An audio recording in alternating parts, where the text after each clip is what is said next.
BNP ভারপ্রাপ্ত chairman জনাব তারেক রহমান যখন ছাত্র জনতা আন্দোলন নেমেছে তখন 16ই জুলাই বিএনপি ভারপ্রাপ্ত চেয়ারম্যান জনাব তারেক রহমান নির্দেশে আমরা রাজপথে নামি। আমাকে উনি বিএনপি 10 নম্বর উনি দায়িত্ব দিয়েছিলেন। ওই সময় বিএনপি অনেক সিনিয়র নেতৃবৃন্দ কিন্তু অ্যারেস্ট হয়ে গিয়েছিলেন, যার কারণে আমার সাথে তখন সিনিয়র নেতৃবৃন্দ কেউ ছিল না।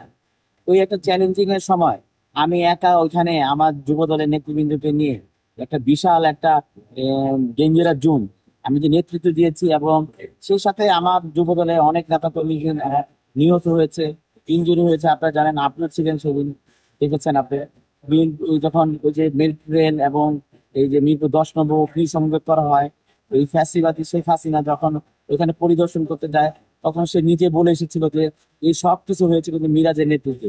মিরাজের যে কোনো উপায় হোক পরে 100 হাত মাটির তলে থেকে বের করে নিয়ে আসতে হবে। ওই একটা মুহূর্ত আজকে যদি আপনারা জানেন, এই স্বৈরাচারী সরকার আজকের এই দিন আমাদের জুলাই আগস্ট গণ অভ্যুত্থানের শোক বিজয়ের বর্ষপূর্তি উপলক্ষে যে দিনটা পালন করা হচ্ছে, এই দিনটা যদি পালন না হতো, স্বৈরাচারী শেখ হাসিনা যদি এখনো বহাল থাকতো, তাহলে আমরা যারা রাজপথে ছিলাম, যারা আন্দোলন করেছে, আমাদের অবস্থাটা কি হতো। অবশ্যই এই স্মৃতিগুলি বাসে যে জুলাই মাস শুরু হওয়ার পর থেকে আমি প্রতিদিনই, যখন 16ই জুলাই বিএনপি ভারপ্রাপ্ত চেয়ারম্যান জনাব তারেক রহমানের এই দিক নির্দেশনার পর প্রতিদিনের যে দিনগুলি আসে, তখন মনে হয় যে এই মুহূর্তে আমি এই জায়গায় ছিলাম, এই মুহূর্তে আমি ওইখানে দায়িত্ব পালন করছি। আপনারা জানেন যে আমার বাসা ক্যান্টনমেন্ট। ক্যান্টনমেন্ট থেকে মিরপুরে আসার পথে এই যে যে আমার স্মৃতিচারণ যে রোডগুলি যেখানে আন্দোলন করেছি, যেখানে আমার দলের নেতাকর্মীরা হত্যা করা হয়েছে এবং পৈশাসিক ভাবে গুলি বর্ষণ করা হয়েছে স্বৈরাচারী সরকার, ওই দিনগুলি আমার যখনই যাই তখনই ওই দিনগুলি আমার ভীষণ ভালো লাগে। আসলে আপনি যে প্রশ্ন করেছেন শেখ হাসিনা আবার প্রত্যেপতন প্রত্যেপতন কোথায় করবে? যে দেশের মানুষ গণ অভ্যুত্থানের মাধ্যমে এই স্বৈরাচারী ফ্যাসিবাদী সরকার শেখ হাসিনা এবং তার দোসরদের বিতাড়িত করেছে, ওই দেশে জায়গা কোথায় পাবে? সে মাঝে মধ্যে তাদের ভেরিফাই পেজ থেকে বলে যে আন্তর্জাতিক ভাবে সে এখনো প্রধানমন্ত্রী আছে। যে দেশে মানুষ, আমি আবারও বললাম, যে দেশে মানুষ গণ অভ্যুত্থানের মাধ্যমে বিতাড়িত করেছে, সে পালিয়ে গেছে দেশ থেকে।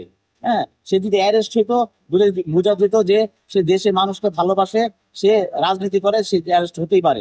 আমাদের বিএনপি ভারপ্রাপ্ত চেয়ারম্যান জনাব আমাদের এই যে দেশনীতি বেগম খালেদা জিয়া, আপনি দেখেছেন এই 111-এ বারবার ফোর্স করা হয়েছে তার দেশ থেকে চলে যাওয়ার পর, সে কিন্তু দেশের মানুষকে ফেলে রাখা যায় না। উনি দেশেই ছিল, অ্যারেস্ট হয়েছে, কারাবরণ করেছে, তারপর দেশেই ছিল।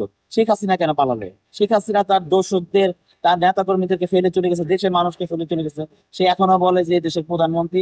আবার প্রত্যাবর্তনের প্রশ্ন আসে, কোথায় প্রত্যাবর্তন করবে? এদেশের মানুষ তো তাকে চায় না, সুযোগ নাই তো প্রত্যাবর্তন করার। এটা তারা নানান ধরনের বিভ্রান্তিমূলক কথা ছড়াচ্ছে আর কি।